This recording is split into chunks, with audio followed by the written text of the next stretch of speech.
अस्सलाम वालेकुम। All out में Naseem Rajput metro one news के तमाम नाजरीन से मुखातिब है। सीरीज में 2-0 की बरतरी लेने के बाद Pakistan cricket team New Zealand cricket team के हमरा कराची पहुंच गई है और 3 मई को दोनों टीमों के दरमियान 5 मैचों पर मुश्तमिल सीरीज का तीसरा मैच खेला जाएगा। अब तक अगर पिंडी में खेले गए दोनों वनडे मैचेस की बात कर लें तो पाकिस्तान क्रिकेट टीम डोमिनेट करती हुई दिखाई दी। गो के हाई स्कोरिंग मैचेस हुए थे, लेकिन पाकिस्तान के बैट्समैनों ने शानदार बैटिंग का मुजाहरा किया। उनमें फ़खर जमान दोनों मैचों में सेंचुरियां स्कोर की।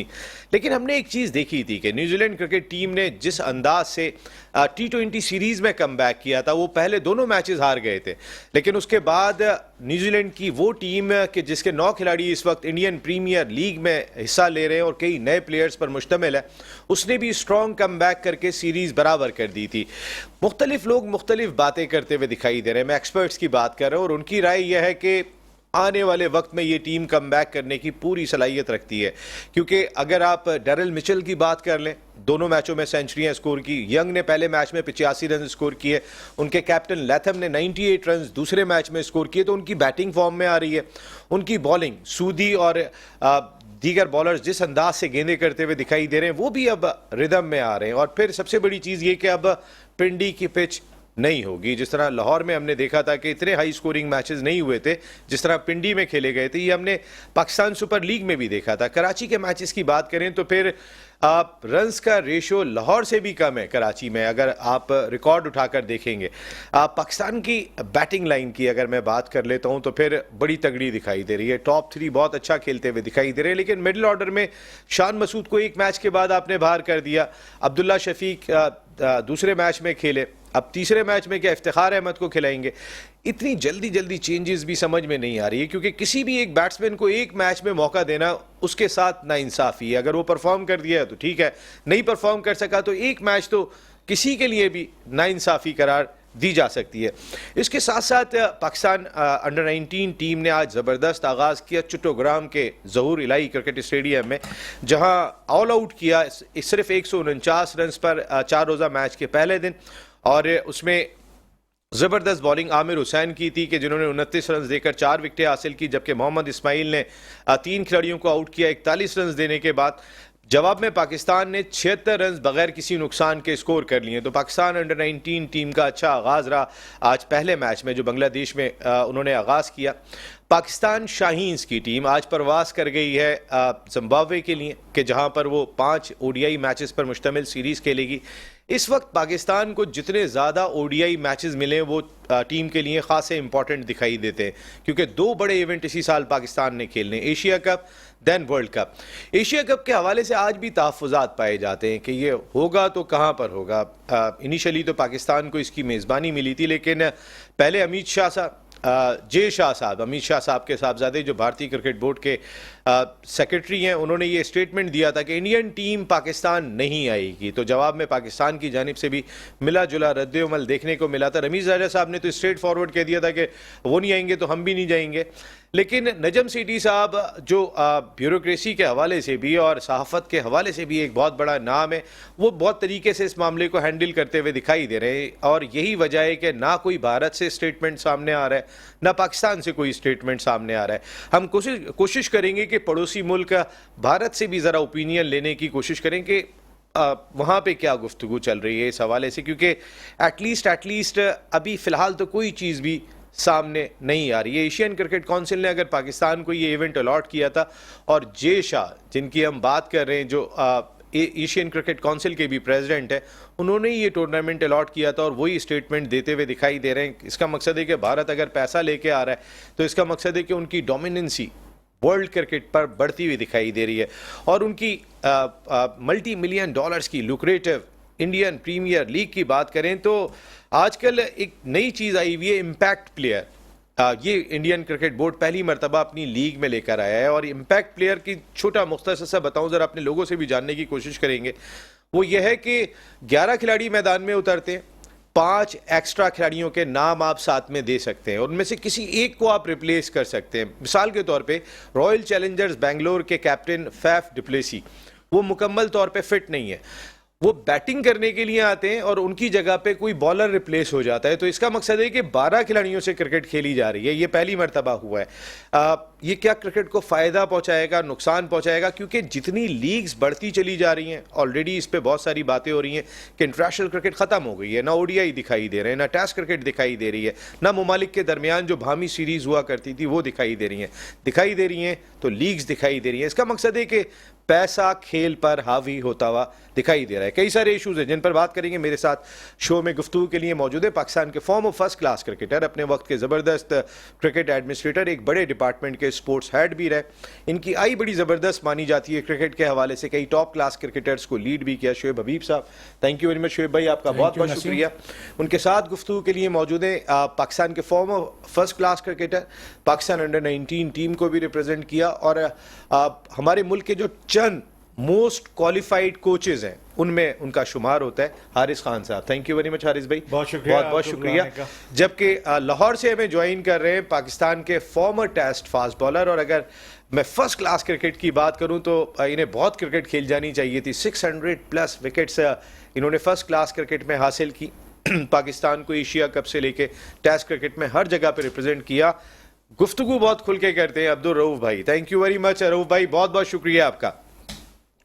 मैं जरा हारिस भाई से आज आगाज करते हैं। हारिस भाई, सबसे पहले तो हम बात करते हैं ओडीआई सीरीज की। ओडीआई सीरीज में पाकिस्तान क्रिकेट टीम डोमिनेट करती हुई दिखाई दे रही है, लेकिन थोड़ा सा पहले हमने T20 सीरीज खेली। मुसलसल 3 सीरीज हम अपने मुल्क में नहीं जीत सके। मैं अफगानिस्तान की सीरीज तो बाहर खेली गई थी, लेकिन Australia, then England, then New Zealand की वो टीम के जिसके 9 खिलाड़ी इस वक्त IPL खेल रहे हैं, उनके कैप्टन जख्मी होने के बाद अपने मुल्क में बैठे, हम वहां पर भी नहीं जीत सके। तो कहाँ कोई ये तो हमारी सबसे स्ट्रॉन्ग पॉइंट दिखाई देता था T20 क्रिकेट, वहां पर भी नहीं जीत पा रहे। अच्छा, हम बहुत सारी बातें करते हैं कि हमारे पास जो बेंच स्ट्रेंथ है वो नहीं है, और उसकी वजह से ये सारी चीज़ें देखने को मिलती हैं। आपने देखा, आप इंग्लैंड से सीरीज हारे, पूरी इंग्लैंड की टीम चेंज हो गई थी कोविड की वजह से, और उनकी जो है दूसरे प्लेयर्स खेले थे, उन्होंने पाकिस्तान को आउट क्लास कर दिया था पूरी सीरीज में। तो इसका मतलब ये हुआ कि उनके बेंचर जो थे वो उतने ही टैलेंटेड थे, उतने ही एक्सपीरियंस थे, और उन्होंने कुछ करने की जस्तजू थी जिसकी वजह से उन्होंने ये रिजल्ट्स दिए। पाकिस्तान में हमेशा से इस बात हमारे बैक बेंचर्स ज्यादातर वो स्टूडेंट जो पीछे बैठने वाले जो बेंच के हमारे जो स्ट्रेंथ है वो अवेलेबल इतनी नहीं है, जो हम हर वक्त कहते रहते हैं ना कि हमारे पास 3 ओपनर तैयार है या मिडिल ऑर्डर 5 तैयार बैठे हैं, एक को एक रिप्लेस करने को तैयार बैठा है। ये लॉट अच्छी है, इसमें तो कोई दो राय नहीं है कि पाकिस्तान की इस वक्त जो अवेलेबल लॉट है 16 खिलाड़ियों के जो आप चेंजेस की बात भी कर रहे हैं ना, देखें अब ओडीआई क्रिकेट पाकिस्तान इतनी नहीं खेलने लगा जो वर्ल्ड कप से पहले, ठीक है। तो जो अवेलेबल टैलेंट या बेंच पे मौजूद लड़के हैं उनको ट्राई करने के लिए ये सारा कुछ हो रहा है, और इसमें कोई मजाका भी नहीं है। कौन से बेंच वाले ट्राई हुए हैं वैसे? देखिए, इफ्तिखार का नाम अभी आया है, इफ्तिखार ने T20 में अच्छी परफॉर्मेंस की। ईदी बांट रहे हैं, और तो अभी कहाँ से आया? तो ईदी बांटना कोई बुरी बात है? खिलाड़ियों को ईदी दे रहे हैं तो बुरी बात है कि ईदी बांटना आपने तो बांटी? बच्चे भी कह रहे हैं मुझे चाचा कह रहे हैं, आपने नहीं बांटी ईदी। सर मैं कहने का मकसद है तो ईदी बांटना है, इसका क्रिकेट से क्या ताल्लुक है? कहते हैं उनको चाचा कहते हैं, तो खिलाड़ी ईदी मांग रहे थे उनसे। तो उन प्लेयरों में लाज़मी बात है, इफ्तिखार सीनियर प्लेयर है, तो अगर उसको चाचा कह रहे हैं तो इसमें क्या? आप कह रहे थे ना कि वो अभी आए। नहीं, मैं ये कह रहा हूँ कि उनका इसमें ओडीआई में अभी नाम आया है। अभी जो है थ्रू आउट उन्होंने T20 जो है पाकिस्तान की जो PSL थी उसमें परफॉर्मेंस की, भी बांग्लादेश लीग में उन्होंने परफॉर्मेंस की, उसको देखते हुए पाकिस्तान में चांस दिया गया। तो मेरा सिर्फ ये कहने का मकसद ये है कि पाकिस्तान के पास जो अवेलेबल लॉट है, हमेशा से ये रोया जाता है कि आपके पास रिप्लेसमेंट नहीं है, जैसे बेंच में बैठने वाले प्लेयर आपके पास रेडी नहीं है कि जो फौरन रिप्लेस कर सकें। अब्दुल्ला शफीक, मेरी अपनी नाक़िस राय में ये है कि इज़ अ क्वालिटी प्लेयर, वो उसको आप मुसलसल खिलाएं, चांस दें, वो आपको करके देगा। बाकी इफ्तिखार ने अपना शो किया, टैलेंट शो किया। हाँ, अब ये देखना है आपको कि मिडिल ऑर्डर में जो आपके मसले मसाइल आ रहे हैं 4 नंबर और 5 नंबर पे, कि आप रिजवान को 5 नंबर खिला रहे हैं। एक राय ये है कि रिजवान को आप 4 नंबर पे ला सकते हैं, और जी इसको आप 5वें नंबर पे ला सकते हैं आपके एक्सपीरियंस पे इफ्तिखार को। ये हो सकता है। मैं अभी ओडीआई में तो बिल्कुल समझ में आ रहा है, लेकिन हम T20 में भी सभी को खिला रहे हैं, तो फिर हमारे यार इस भी बड़ा इंपॉर्टेंट सवाल बनता है, हमारे टेस्ट के खिलाड़ी कौन से हैं फिर? हमारे चले टेस्ट और ओडीआई के तो एक हो सकते हैं, लेकिन हम उन्हीं को T20 में भी लेके आ रहे होते हैं, तो अब सबका मिजाज बदलता चला जा रहा है। और दो चीजें हैं नसीम, हमेशा ख्याल रखो, टेस्ट क्रिकेट लॉन्गर वर्जन की गेम है, ये सेशन बाय सेशन होती है। जो ओडीआई में भी 50 ओवर 300 बॉलें लीगल बॉलें हैं, वो आप जो है किस तरह से इसको बाइफिकेट करते हो, वो 10 ओवर्स के हिसाब से करते हो, जो आप प्लानिंग करते हो कि किस तरह से चलेंगे, 5 ओवर फिर 10 ओवर फिर 15 ओवर और फर्दर। तो उसमें भी 300 बॉलें बहुत होती हैं, 300 बॉलें अच्छी खासी। T20 में चूंकि 120 बॉलें होती हैं और उसमें शॉर्टर वर्जन की क्रिकेट है, आपको इम्प्रोवाइजेशन जो है, स्किल डेवलपमेंट जो है आपको ज़रूर चाहिए होती है, जो कि पाकिस्तान मैं समझता हूँ स्किल डेवलपमेंट में अभी लैक करता है। विक्टर, ये मेरा सवाल जो है ना, मैं भी ये टॉपिक हम आगे भी डिस्कस करते हैं, क्योंकि रऊफ भाई, अगर हम अब्दुल्ला शफीक को भी T20 भी खिला रहे हैं, अभी वो T20 टीम के साथ गए हुए थे अफगानिस्तान के खिलाफ सीरीज के लिए, शान मसूद को भी हम T20 का भी प्लेयर रखते हैं, उनको टेस्ट का भी प्लेयर कंसीडर करते हैं, तो ये तो फॉर्मेट में एक बहुत बड़ा फर्क पड़ जाता है। हम तमाम खिलाड़ियों का मिजाज बना दें, जो रूट नहीं खेलते T20 क्रिकेट वो टेस्ट क्रिकेट में दिखाई देते हैं, इवन के ओडीआई क्रिकेट में भी वो कम दिखाई दे रहे होते हैं, वो भी कोई छोटे प्लेयर नहीं है। हम क्या अपनी क्रिकेट को, अपने क्रिकेटर्स को क्या डाइवर्सिफाइड करने की ज़रूरत दिखाई देती है कि ओडीआई T20 को अगर हम अलहदा रखें, या ओडीआई और टेस्ट क्रिकेट को अलहदा रखें और T20 क्रिकेट को अलहदा रखें, जिस तरह अभी हारिस भाई ने भी बात की कि हम टेस्ट और ओडीआई को तो मिला सकते हैं उन प्लेयर्स को, लेकिन T20 एक डिफरेंट बॉल गेम हो जाता है। जी रऊफ भाई। देखें नसीम भाई, बात यह है कि जो एक T20 क्रिकेट है वो भी एक रियलिटी बन चुकी है, और उसकी जो इम्पोर्टेंस है, क्योंकि ज्यादा जो आपका पैसा जनरेट होता है वो T20 से होता है, तो उसकी अहमियत से आप इनकार नहीं कर सकते। हाँ। मगर अब बात जो समझने वाली वो ये है कि पाकिस्तान क्रिकेट बोर्ड का जो थिंक टैंक है, जो मैनेजमेंट है, वो उनका माइंडसेट क्या है, उनका विजन क्या है, और वो किस तरीके से प्लेयर्स को चूज करते हैं, और वो किस तरीके से वो इम्प्रोवाइजेशन करते हैं प्लेयर की। अब इस पे भी कोई डाउट नहीं है कि पाकिस्तान के पास नेचुरल टैलेंट पूरी दुनिया में सबसे ज्यादा है, क्योंकि जैसा आप जानते हैं कि सिर्फ एक ही गेम है जिसका फ्यूचर पाकिस्तान में बाकी है, और क्रिकेट है। आबादी हमारी 25 करोड़ से भी बढ़ चुकी है, और आपके हर मोहल्ले में, हर गली में, हर स्कूल में, हर जगह क्रिकेट खेली जाती है। और ट्रे बॉल क्रिकेट की वजह से आपके पास एक तो जो बैट्समैन आते हैं उनकी आई साइड अच्छी होती है, और दूसरा जो बॉलर्स मिलते हैं आपको, उनकी जो नेचुरल जो आर्म स्पीड होती है, आर्म की स्विंग होती है, वो इलेक्ट्रिक फास्ट होती है, जिसकी वजह से नेचुरल टैलेंट आपको मिलता रहता है। ठीक है। अब जो काम पाकिस्तान क्रिकेट बोर्ड की जो थिंक टैंक मैनेजमेंट या जो वैकेंसी है उसका ये होता है कि कोचिंग स्टाफ का ये होता है कि वो प्लेयर्स को डिवाइड करें मुख्तलिफ ग्रुप में। उन्होंने प्लेयर्स को सेक्रेटराइज करना होता है कि कौन सा प्लेयर किस फॉर्मेट का और कौन से फॉर्मेट में उससे काम लिया जा सकता है। अब ये इतना कोई इनकम्पिटेंट पाकिस्तान क्रिकेट बोर्ड की मैनेजमेंट है, कोचिंग स्टाफ का, और ऊपर से नीचे तक एक जहालत की एक लंबी लाइन लगी हुई है कि उनसे यही डेफिशिएट नहीं हो सकता कि कौन सा प्लेयर टेस्ट क्रिकेट में खिलाना है, किसको वनडे में खिलाना और किसको T20 में। जबरदस्ती अब्दुल्ला शफीक को पकड़ के उसको डाल रहे हैं आप T20 क्रिकेट में डाल रहे हैं। वो आपका एक मूसा खान आया था, उसने T20 में परफॉर्म किया था, उसको ऑस्ट्रेलिया के खिलाफ आपने टेस्ट खिला दिया। एक और बैट्समैन था, वो शाहनवाज दानी था, उसने T20 में परफॉर्म किया, आपने उसको टेस्टिंग में उसका नाम डाल दिया और फिर वनडे में उसको डाल दिया। जायद ने परफॉर्म किसी फॉर्मेट में किया था, उसको किसी फॉर्मेट में डाल के उसकी करियर बर्बाद कर दिया। और ये एक या दो या चार नाम मैंने जो गिनवाए वो नहीं है, ये एक लंबी लिस्ट है जो कि पाकिस्तान क्रिकेट बोर्ड के ये जो इनकम्पिटेंसी है और जो लोग इनसे वाबस्ता उनके जो ये एक क्या आप इसको कह सकते हैं कि उनकी एक बिखरी हुई है सामने, आपके सामने। तो ये जब तक चीजें मैनेज नहीं होंगी, आपके पास कॉम्पिटेंट लोग नहीं होंगे जो ये चूज करेंगे कौन सा प्लेयर किस फॉर्मेट में है, किसको किस तरह खिलाना, और उसके बाद फिर आप अपनी जो तीनों फॉर्मेट है उसकी तीनों की अलग अलग टीमें बनाए। आप देखें कि अभी न्यूजीलैंड की टीम आई है और 8 या 9 लड़के उनके चेंज है, और स्पेशली वो एशियन स्पेसिफिक रीजन में खेलने के लिए आई है, कंडीशंस में जहां पर उनके जो ये वेस्टर्न टीम है उनको बहुत ज्यादा, फॉरेन टीम्स को बहुत ज्यादा मुश्किलात का सामना करना पड़ता है। मगर उन्होंने यहाँ पर ना सिर्फ एडजस्ट किया बल्कि 2 मैचेस कंसेक्यूटिव में पाकिस्तान को शिकस्त देकर उन्होंने सीरीज बराबर कर दी। इसका मतलब क्या है कि आपका जो बेंच स्ट्रेंथ है वो स्ट्रांग है और आपका जो डोमेस्टिक स्ट्रक्चर है वो स्ट्रांग है और प्रॉपरली फंक्शन है। तो हमारा ये चीज है, मेरा ख्याल है कि इसको थोड़ा सा देखने की जरूरत है। अगर इनको बेहतर करेंगे तो फिर पाकिस्तान और बेहतर हो जाए। बिल्कुल। अभी शुएब भाई जैसे एग्जांपल दी शाहनवाज धानी की, हैदर अली एक लड़का था अंडर 19 में बहुत परफॉर्म करके आया था, T20 में खिला दिया तो ODI में खिला दिया तो आधा तीतर आधा बटेर बना देते हैं।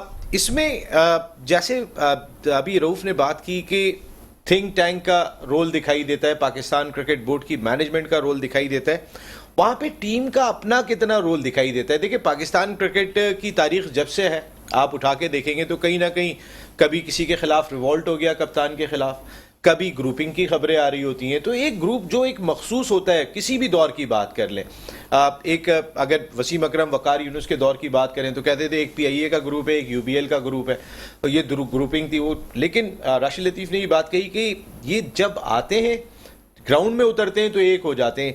ऐसा होता है वैसे एक हो जाते हैं, या फिर कोशिश यही होती है कि अपनी पसंद का खिलाड़ी होना चाहिए टीम में? बिस्मिल्लाहिर्रहमानिर्रहीम। देखें ये जो अभी आपने जितनी बातें करी हैं ये तो क्रिकेट की पॉलिटिक्स है, ग्रुप वगैरह। मैं इससे हट के बात करूंगा। अभी हारिस ने बड़ी अच्छी बात करी, तो आप तो चैंपियन रहे पॉलिटिक्स के। चले ठीक है। तो अभी ये जैसे T20 पे बात हो रही है ना, देखें हर चीज़ की बेसिक होती है। हमारे यहाँ प्लेयर बहुत हैं। अच्छा, अब हम इसकी बेसिक कहाँ से स्टार्ट होती है? बेसिक PCB से ही होती है, हमारे रीजन से या हमारी फर्स्ट क्लास क्रिकेट से या उससे होती है। उसके बाद जो मेन रोल होता है ना वो सिलेक्शन का होता है। सिलेक्शन के बाद मेन कहाँ चला जाता है? कोचिज़ के पास चला जाता है, जो आजकल का सिस्टम है। तो ये हमारी दोनों बेसिक ही नहीं है, और यही एक तरीके से फाउंडेशन है और यही पिलर है, हमारी यही कमज़ोरी। अभी जैसे ये प्रेजेंट T20 हो रही है, प्लेयर हमारे पास हैं क्या है? एक ही नंबर के प्लेयर हैं, 6 प्लेयर। मतलब हमारे पास कोई मिडिल ऑर्डर बैट नहीं है। सर जो आपके मिडिल ऑर्डर बैट्समैन है वो दोनों ओपनर बने हुए हैं, ओपनर को तो खिलाते ही नहीं है वो ओपनर। हाँ, तो आप मैं यही तो बाबर आजम से पूछा जाता है आपके बेहतरीन दोस्त कौन है, वो कहते हैं रिजवान मेरे बेहतरीन दोस्त हैं, वो तो कैमरे पे कह रहे होते हैं। अब मैं क्या कह रहा हूँ, बेसिक क्या है? बेसिक क्या है? सिलेक्शन के बाद क्या है? कोचिज। अब हमारे यहाँ मतलब यही जो अभी हो रही है, ये सीरीज T20 हुई, 6 फास्ट बॉलर, 6 आपके पास वो एक ही नंबर के बैट्समैन। अभी जैसे हारिस ने बोला, रऊफ ने बोला, हमें चौथे 5वें नंबर का प्लेयर ही नहीं मिल रहा। ये चीज़ फिर उसके बाद अब कहाँ आ जाते हैं हम? कोचिस पे। अब हमारे ये कोचिस का क्या है? सर पाकिस्तान की तारीख में कोच ज्यादा पावरफुल रहा है या कप्तान ज्यादा पावरफुल रहा है? देखें हर दौर में कप्तान पावरफुल रहा है और रहना चाहिए, लेकिन ये जो प्रेजेंट हमारा PCB बोर्ड है ना, इसमें कोचिस सिलेक्टर और कोचिस पावरफुल नजर आ रहा है। हारिस भाई ये तो अब नजर आ रहे हैं ना, इससे पहले तो रमीज राजा साहब ने कंप्लीटली अथॉरिटी दी बाबर आजम को। पे ही सवाल कर बाबर आजम उसके बाद फिर टीम में ग्रुपिंग की बातें होना शुरू हो गई थी कि भाई आप एक पर्टिकुलर ग्रुप बन गया है और आप सोचना भी मना है। आपने एक ट्रेंड भी आपको याद होगा जो ट्विटर पे चला था, जिसमें कहा था बाबर आजम को कप्तानी से किसी ने भी हटाया तो सोचना भी मना है। यहाँ पे वैसे कप्तान ज्यादा पावरफुल होता है या फिर कोच ज्यादा पावरफुल होता है? देखिए इसमें इम्पॉर्टेंट चीज़ ये है कि सिलेक्शन कमेटी जो है वो 14 का या 16 का स्क्वाड अनाउंस करती है। वो उनकी जो है सवाबदीद पे है कि जो भी बेस्ट प्लेयर हो वो आप अपनी टीम को दें। ठीक है, किसको दें? यानी कि टीम के कोच को और टीम के कप्तान को। टीम के कप्तान की हमेशा से होती है, क्योंकि उसने टीम खिलानी होती है, उसने टीम लड़ानी होती है। ठीक है। स्ट्रेटेजी जो फॉर्म करता है, जो प्लानिंग करता है, वो कोच करता है। किस तरह से होता है कि मॉडर्न डेज की बात करूं, मैं पुराने डेज की इतनी बात नहीं कर रहा, वैसे उस वक्त भी होती थी कि सामने वाली टीम की स्ट्रेंथ और वीकनेसेस देखी जाती थी, उसके हिसाब से पिच का बिहेवियर देखा जाता था, और पिच के बिहेवियर के हिसाब से आप टीम जो है 11 की उसको खिलाते थे अपोनेंट को देखते हुए। ये टीम इस तरह से फॉर्म होती थी। लाइकिंग डिसलाइकिंग हमेशा रही है, हमने देखा है, बिल्कुल रही है, और ये अब से नहीं है, काफ़ी अरसे से है। ठीक है। और इसमें कोई हर्ज नहीं है कि कप्तान समझ रहा है कि ये प्लेयर जो है वो लाइक कर रहा है इसको कि ये मेरे लिए ज़्यादा सूदमंद साबित हो सकता है, तो वो कहता है, और उससे वो कंफर्टेबल भी है, वो समझता है कि मैं इससे परफॉर्मेंस ले सकता हूँ और ये मेरी टीम के लिए काम आ सकता है, यूज़फुल हो सकता है, तो वो अपनी राय देता है। कोच इसके साथ बैठ के बोलता है कि जी प्लान किस तरह करना है, पिच के बिहेवियर को देख के जो 11 प्लान करने हैं और सामने वाली अपोनेंट टीम को भी देख के करने हैं, तो क्या 11 होंगे, उसकी जो है स्ट्रेंथ क्या होगी, हम उससे क्या आउटकम ले सकते हैं, क्या परफॉर्मेंस हम ले सकते हैं। और हर टीम जीतने के लिए उतरती है मैदान में। जब जीतने के लिए उतरती है तो उसकी हर आपने देखा होगा कि आजकल जो कोचिंग का स्टाफ है वो इतना ज़्यादा क्यों है? आपका बैटिंग कोच है, आपका फील्डिंग कोच है, आपका ट्रेनर है, आपका हेड कोच है, हर एक की एक डिफरेंट डिफरेंट जॉब है। बैटिंग कोच जो है बैटिंग पे करता है, एम्फसाइज करता है, उसको प्रैक्टिस कराता है। बॉलिंग कोच अपने पिच के हिसाब से अपोनेंट टीम की जो कमज़ोरियां और जो स्ट्रेंथ्स होती हैं उसको देखते हैं, उनको बताता है कि इस पिच पे इस लाइन लेंथ पे गेंद करोगे, इस बैटर को आप तंग कर सकोगे, क्योंकि उनके पास डाटा अवेलेबल होता है। जो एनालिस्ट टीम के साथ चल रहा होता है वो डाटा प्रोवाइड करता है आपको, कोचेस को, कि ये देख लें इसकी लास्ट 10 इनिंग्स जो अपोनेंट टीम के जो प्लेयर होते हैं उनके बारे में बताता है कि जनाब ये खेला, इसने अपिश इस एरिया में खेला, यहाँ बॉल पिच हुई थी, इसने ये हवा में बॉल गई थी, चांसेस हुए थे, या ये आउट यहाँ पर हुआ। तो उस पे वो जो बॉलर्स को बुला के फिर उस पे जो है उसी लाइन पे उस पिच की अकॉर्डिंगली, उस पिच की रिक्वायरमेंट के हिसाब से वो बॉलिंग करवाता है, वो प्रैक्टिस करवाता है।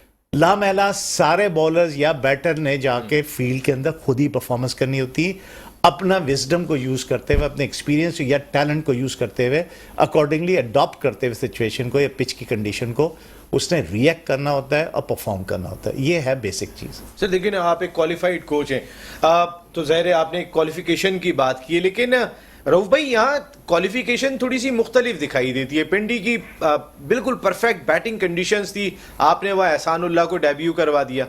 हालांकि वहाँ पे पता था कि 350 पे 350 भी चेस होते हैं, तो आपने उस जगह पे खिलाने की क्या ज़रूरत दिखाई देती थी? किसी भी एक यंग बॉलर को आपने डेब्यू कराने की क्या ज़रूरत थी? वहाँ मोहम्मद वसीम को भी खिला सकते थे। शान मसूद को आपने पिंडी में परफेक्ट बैटिंग कंडीशन थी, वहाँ पे एक मैच के बाद दूसरे मैच में मौका नहीं दिया। तो यहाँ पर क्वालिफिकेशन से ज़्यादा पसंद नापसंद वाला आंसर होता है कि इसको यहाँ पे खिलाओ ताकि ये कामयाब ना हो। अभी शाहनवाज दानी की आपने खुद एग्जांपल दी थी, आधा तीतर आधा बटेर बना के छोड़ दिया। तो जिसको रखना है उसको सपोर्ट डिफरेंट होती है ड्रेसिंग रूम में फ्रॉम द कैप्टन और वो जो हम ख्याल खिलाड़ी होते हैं।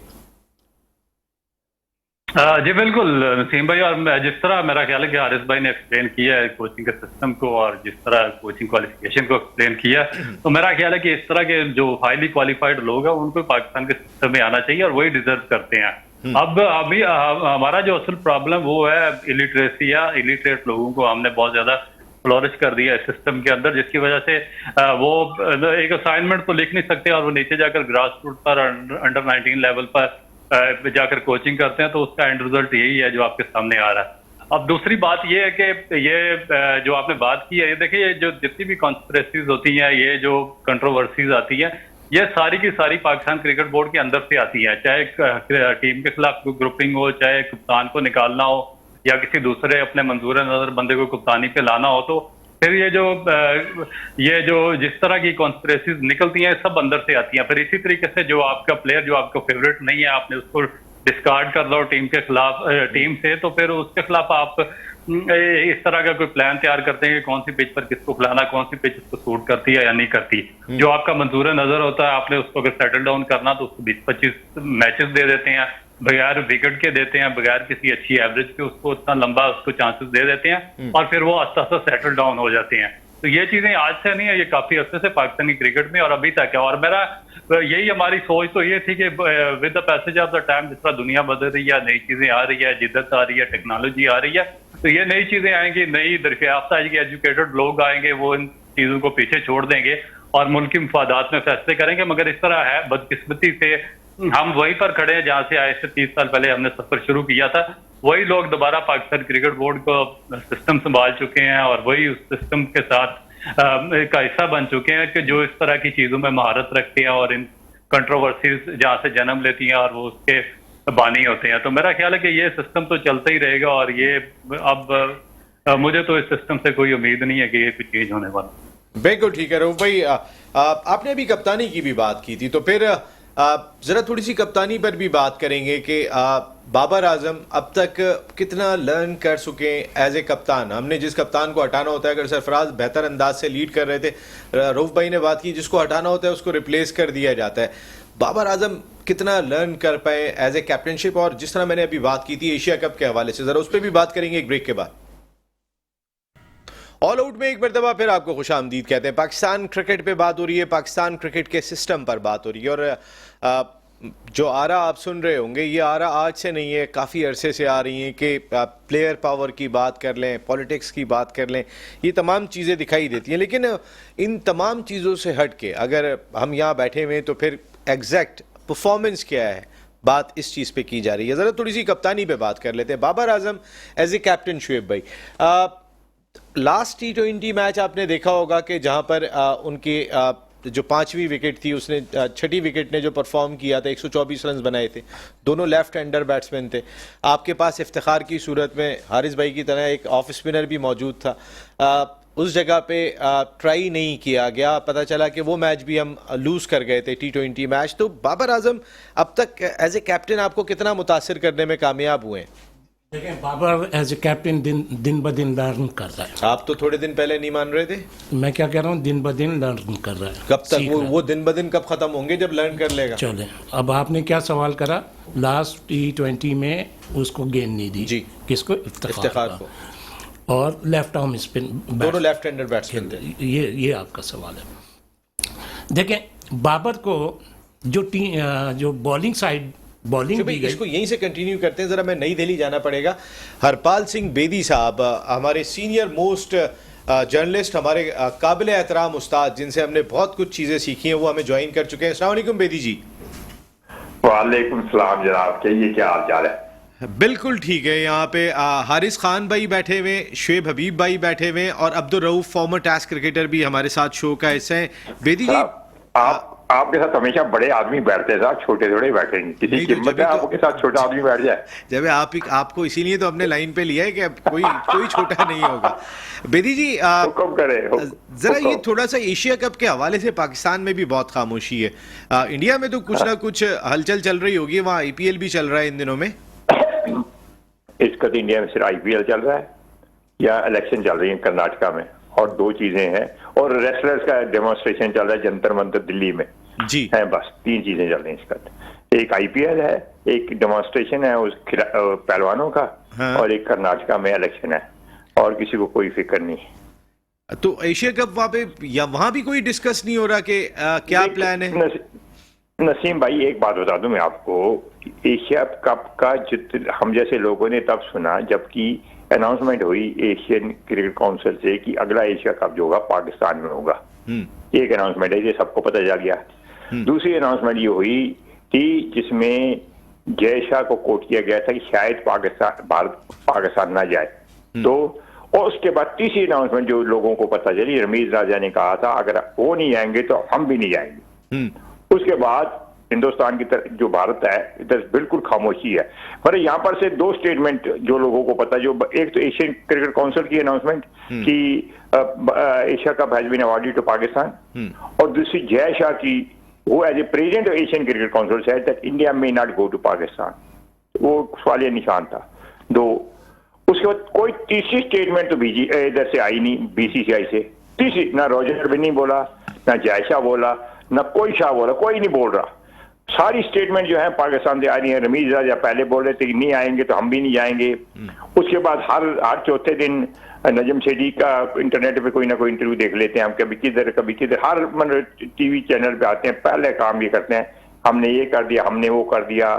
हम उसके पास गए, हमने उनको जवाब दिया, करारा जवाब देने के तैयार है। पाकिस्तान कोई कम नहीं है, पाकिस्तान नहीं जाएगा तो क्या होगा, हम सोच रहे हैं, वगैरह वगैरह वगैरह।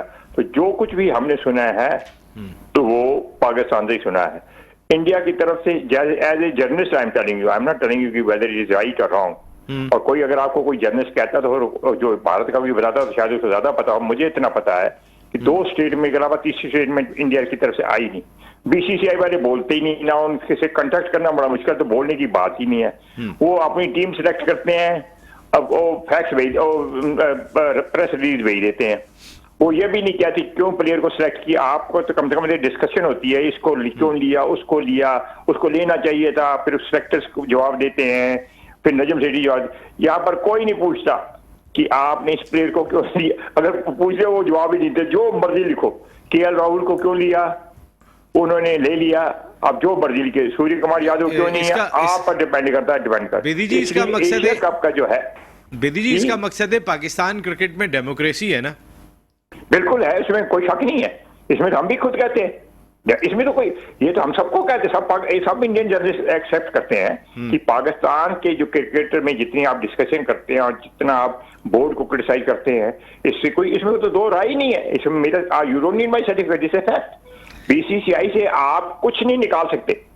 जो एशिया कप की जितनी डिबेट हुई है, अगर कोई क्रिकेट का शौकीन है वो सिर्फ इंटरनेट से ही आपसे ही लेगा, क्योंकि इंडिया में एब्सोल्युटली नॉट कोई एशिया कप पर बात। मैंने आपको ना कभी रॉजर बिनी जब से प्रेसिडेंट बने बीसीसीआई के, उन्होंने एक बार भी किसी को इंटरव्यू नहीं दिया कि एशिया कप के बारे में।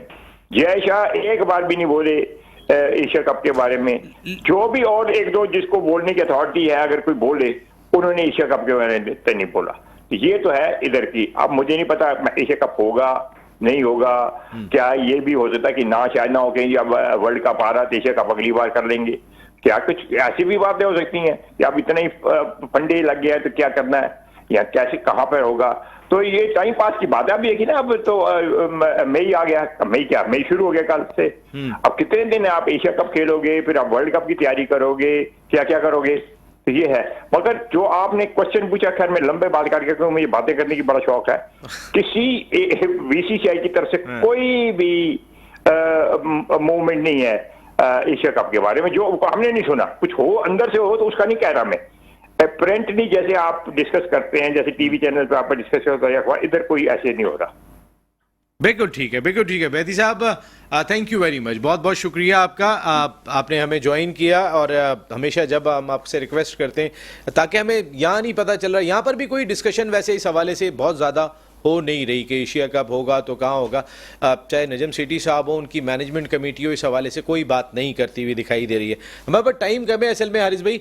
मैं सवालात तो और भी करता, लेकिन मैं ज़रा बाबर आजम की कैप्टनशिप पे आपसे थोड़ा सा जानना चाह रहा था। कंप्लीट हो गया? आपकी बात रह गई थी जी शुएब भाई, आप जी कंप्लीट हुआ नहीं था अभी तक कंप्लीट? आप बताएंगे, एंकर तो आप है ना, आपके पास सब कुछ है। नहीं, माइक आपको भी दिया है मैंने। तो आप सवाल तो आप करेंगे ना। नहीं, मैंने चले, time waste Babar Azam captainship जी। हाँ, तो वो उस पे के इफ्तिखार को गेंद नहीं दी, वो बात हो रही थी। देखिए, ये पिच ऐसी थी, जो अभी मैचेस हुए हैं पिंडी वाली, इसमें राइट आर्म लेफ्ट आर्म का कोई फर्क नहीं होता था। अच्छा, एक चीज़, जिस वक्त जो बाबर को जो बॉलिंग मिली थी, बाबर को मिली थी रऊफ़, बाबर को मिला था शाहीन, बाबर को मिला था एहसानुल्लाह को पहला चांस दिया था, फ़हीम अशरफ, अहमद, ये इसके 5 मेन बॉलर थे। छठा बॉलर आता था कौन? अब उसने शाहीन को रन पड़े, मतलब सबको रन्स पड़े। उस मैच में सबसे अच्छी गेंद किसने करी? अहमद ने करी। अच्छा, हर मैच में? हाँ, हर मैच में वो अच्छा खेल रहा है जी, ऑलराउंड परफॉर्म। अगर वो उसको गेंद नहीं देता तो ये होता कि इसको हम एहसानुल्लाह को खिलाया, तो उससे पूरे गेंद क्यों नहीं कराए? कौन पूछ रहा है? आप कप्तान हो, आप आप टीम को अच्छा, अब बात दिमाग में आ रहा है। अब बात हो रही है लेफ्ट आर्म ऑफ स्पिनर की, और लेफ्ट आर्म फकर ने 2 सेंचुरियां कर दी। उनके कप्तान ने गलती करी होगी जो फकर के सामने ऑफ स्पिनर नहीं लाया। मैं उनके कप्तान की बात नहीं कर रहा हूं, मैं अपने कप्तान की बात कर रहा हूं। अब मैं आप कहेंगे कि मैं विराट कोहली की बात तो मैं नहीं कर रहा हूं, मैं आपसे वैसे मुझे खुशी ये होती है जब मेरे से आप काउंटर करते हो ना, तो उस पर मुझे बड़ी खुशी होती है। तो दिल से कह रहे हैं? ओह बिल्कुल, मुझे मजा आता है, नहीं तो मुझे खामोशी में तो मजा भी नहीं आता। अच्छा, मैं यही अच्छा, अब दूसरी चीज ये जो अभी हम 2 वनडे जीते ना, इसमें सिर्फ हमारी गुड लक हुई है। हमारी गुड लक क्या है कि हम टॉस जीत गए। अगर हम ये टॉस नहीं जीतते ना, तो ये भी डिफरेंट रिजल्ट आते हैं। तो सर, पाकिस्तान की क्रिकेट है कहाँ पे कि ये तो मैं यही तो कह रहे हैं कि टॉस जीत गए तो मैच जीत गए हारिस भाई? हाँ, मैं यही कह रहा हूँ, हमारे जो प्लेयर हैं, हमारी जो बेसिक है वही गलत है। हमारी सिलेक्शन सही नहीं है, हमारे कोचिंग स्टाफ का क्या एक्सपीरियंस है इस पे? हारिस भाई, आप देखें ना कि जो आप ये कह रहे हैं कि जी मिडिल ऑर्डर बैटिंग कौन सी है भाई, आपके जेन्युइन मुसाइम अयूब जेन्युइन ओपनर है, फखर जमान जेन्युइन ओपनर है, वो ओडीआई में भी तो रन्स कर रहे हैं ना।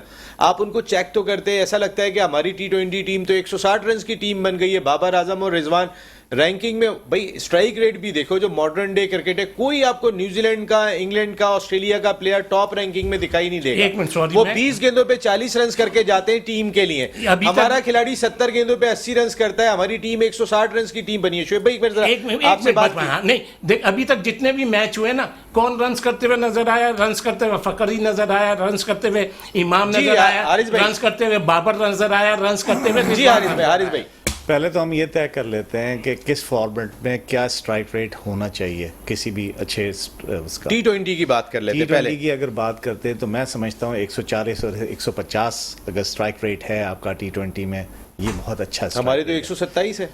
तो कम है, हमने उस पर काम करना है, शुएब भाई मानते ही नहीं है ये बात। उस पर काम नहीं, करना अभी ये जो प्रेजेंट सीरीज हुई है उसमें क्या स्ट्राइक रेट है? सर एक नहीं सीरीज की नहीं, बात अगर ना आप करें। शोएब भाई को पॉइंट आउट करोगे तो शोएब भाई जब अभी जो प्रेजेंट तो आपके कहने पे हुआ है वो बेहतर। वो आप जिसके ये भी कह कहने रहे हैं। पे नहीं, आप आपने मेरा समझाया नाम ले रहे हैं ना, तो मैं ये कह रहा हूँ अभी प्रेजेंट जो तो सीरीज आपने बताया था उन्हें तेज हो जाओ मैं थोड़ा नहीं, सा, मैं नहीं, ये आपने बहुत बातें बताया हो था। रही हैं। माशाल्लाह, अच्छा, चलिए, वो टाइम आप ही खत्म हो लोग- रहा है। आप ही लोग टाइम क्रिकेट खत्म हो रहा है। चला एक मिनट रुक तो रहे हैं। जाइए, मैं तो आजकल हारिस देख भाई, रहा हूँ हारिस ना, ये भाई। एंकर और हारिस भाई। एक्स जो हमारे जी हारिस भाई, reporter हैं, जी वही हारिस चला भाई, रहे हैं। हारिस भाई की बात हो रही थी जी। अब लेकिन इसके खत्म हो रहे हैं, लिए जब मैं हारिस जो भाई की शोएब बात भाई सुन की बात को मैं आगे बढ़ाऊं जी।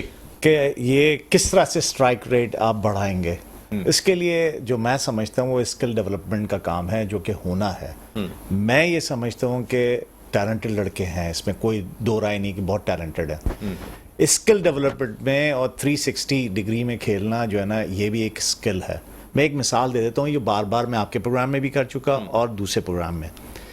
मैं हाई परफॉर्मेंस लेवल 2 करने ऑस्ट्रेलिया गया, क्वींसलैंड के साथ मैंने प्रैक्टिस की जाके।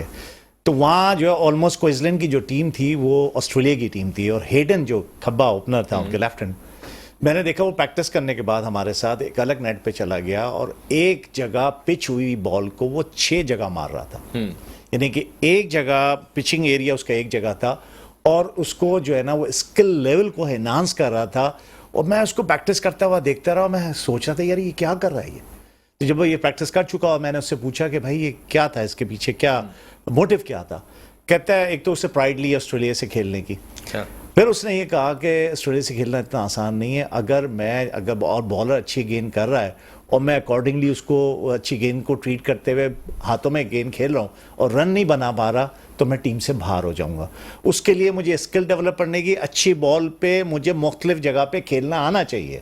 तो वो उसकी मैं प्रैक्टिस कर रहा हूँ कि एक जगह अच्छी गुड लेंथ पे गेंद गिरी हुई को मैं मिड ऑन पे कैसे मार सकता हूँ, मैं मिड विकेट पे कैसे मार सकता हूँ, मैं स्क्वायर लेग पे कैसे मार सकता हूँ, मैं पॉइंट के ऊपर से कैसे खेल सकता हूँ, मैं कवर के ऊपर से कैसे खेल सकता हूँ, मैं मिड ऑफ के ऊपर से कैसे खेल सकता हूँ। तो ये 360 डिग्री जो है आप अगर खेलने की स्किल डेवलप करते हैं तो आजकल के T20 फॉर्मेट में आप कामयाब प्लेयर हो सकते हैं। बिल्कुल ठीक है, बिल्कुल। ये और ये साइम अयूब को हमने होता देखा, क्या है? 360 होता है सर, जो चारों तरफ आप खेल रहे होते हैं ना, ये दैट इज कॉल्ड 360।